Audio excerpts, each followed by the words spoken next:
സ്വദേശീവൽക്കരണം ശക്തമാക്കാനുള്ള നടപടികൾ ഊർജിതമാക്കി UAE.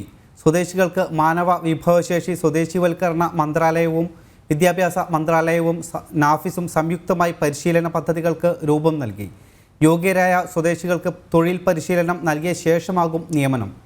Saudi അറേബ്യയ്ക്ക് സമാനമായി UAEയിലും സ്വദേശിവൽക്കരണം ശക്തമാവുകയാണ്. അടുത്ത മാസം ജനുവരി മുതൽ 20 പേരിൽ കൂടുതൽ ജോലിക്കാരുള്ള സ്ഥാപനത്തിൽ ഒരു സ്വദേശിയെ നിയമിക്കണമെന്ന ചട്ടം പ്രാബല്യത്തിൽ വരും.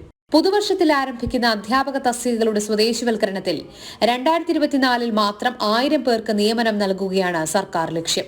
2027 ആകുമ്പോഴേക്കും 4000 സ്വദേശികളെ സ്വകാര്യ വിദ്യാഭ്യാസ സ്ഥാപനങ്ങളിൽ നിയമിക്കും.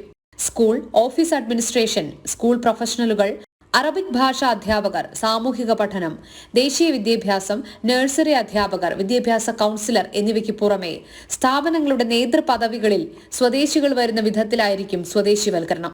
ബിരുദവും ബിരുദാനന്തര ബിരുദവുമുള്ള സ്വദേശികളെയാണ് പരിശീലിപ്പിക്കുക. ഓരോ വർഷവും നിയമിക്കേണ്ട സ്വദേശികളുടെ എണ്ണത്തിനനുസരിച്ചാണ് തൊഴിൽ പരിശീലനം.